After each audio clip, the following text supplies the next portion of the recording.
I didn't get a clean look at it, but when you look at the response of all the players who are all taking their helmets off and taking a knee, that looked to be fairly serious for Diggs. Your heart absolutely breaks for Quandre Diggs, who was on his way to his second straight. We're looking to sweep you guys. You wanted us. You were crying out that you bypassed the harder team in Miami Heat. Roach came down bad on his left foot. See him holding onto his knee, and down. He was flying, and he came down wrong on the left foot. Now, whether it was an ankle or a knee, I do not know. There's Coach Collins out there and all his teammates running. And this, with the injury, we just talked about the 26. This is Maceo, and this is Coach Rodriguez, and I'll be asking him how life was growing up and how he overcome adversity. So how was it like growing up? You know, as a young man, I was the oldest in the family, so I had a lot of responsibilities growing up with my 5 siblings. Learned how to cook at a very young age. Learned how to sweep and mop at a young age. Both of my parents were farm workers, field workers, and so, you know, they worked 10, 12, 15 hours a day. We heard, you know, if we saw them, it was at dinner time. So yeah, it was a little rough growing up. Big household, limited income, so it made it rough for our family. And if you can put them in like a category, what were like the top 3 like biggest obstacles or hardships in your life that you had to overcome?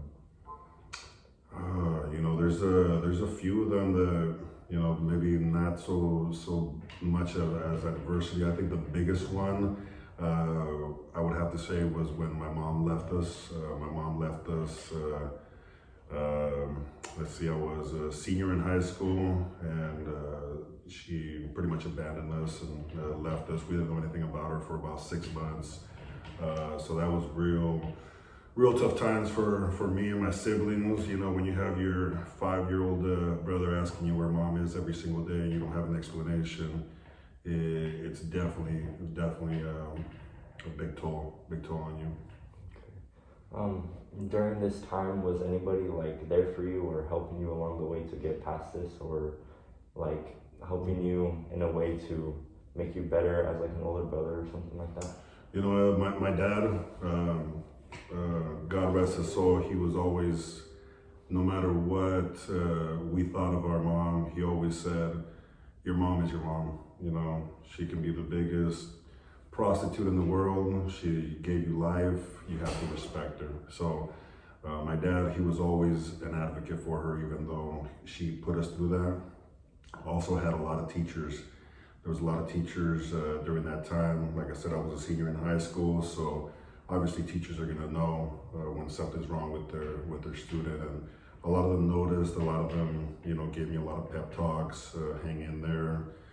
Things will get better, things like that. So yeah, between my father and teachers and obviously friends that I had, they helped me through it, and also my siblings. You know, me being the oldest and them the smallest, they gave me a lot of strength, because no matter what, you know, even if they knew or not what was going on, there was always a smile on their face. You know, and so I would say that those were my biggest influences. What did you personally do to help yourself to better not only the situation, but to like have you get like a better understanding of how to persevere through the issue? I think I hate reading, but during that time I learned that reading is, you know, not only is it help you pass, you know, the time that you're dealing with whatever issue you have, but you get a book that's informative on the issue that you have, how to overcome obstacles, how to be a better sibling, a role model brother, a better son. You know, you pick up a book and you can learn a lot of things from different people because they've experienced it. They know what it is that I was going through at that time. And so I did a lot of reading at that time. Okay. And so like all in all, from your whole like past experiences in life, what did you gain from all of it, or like what can you tell or help other people that were in your situation? I think one of the biggest things is like having the influence of the teachers. Right now I'm working in student services, but I'm working to getting my bachelor's in special education. And I think that's one of the biggest things that drove me towards that bachelor is, like I want to help other kids. I want to be able to help others and mentor them through tough times. Everybody goes through issues, just major issue, minor issue. It just depends on the person, if it's a major or minor issue. But I think, having those teachers has influenced me to try to be better for others, be there for others, and just be as supportive as I can to help them through some of the tough adversities that they have. Okay. Well, thank you for your time, and appreciate you for coming out. What sport did you play? I played soccer for 3 years, and my position on the team was goalkeeper. And what was your biggest obstacle growing up? My biggest obstacle growing up was definitely my parents' divorce, because my relationship with my mom was really close, but after the divorce she decided to go her own way, and my relationship with her slowly dwindled, which led me to becoming really depressed, I had severe anxiety, and it led me to really bad suicidal contemplations. And how did you overcome this challenge? I would practice for hours on end with my cousin David, and we would always listen to music and play soccer. Who helped you overcome this challenge? My cousin David, because he was the closest person to me during this situation, and he was always there for me, even during my highs and lows, regardless if it benefited him or not. And what did you learn from this experience? I learned that life comes with difficulties, and you have to persevere through them to overcome these obstacles and benefit yourself and your well-being.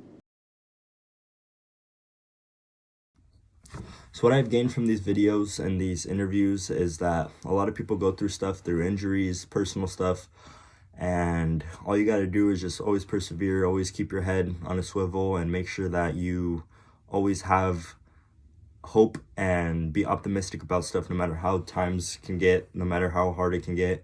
You always got to make sure that you're doing what you feel is right, and no matter what, always got to make sure that you do what is best for you and the people around you. Seeing from what my coach had to go through, it was hard for him, and no matter what, he was still pushing through, pushing the siblings, pushing himself, pushing his friends, and now he's doing what he was doing before, but he's making it a profession now.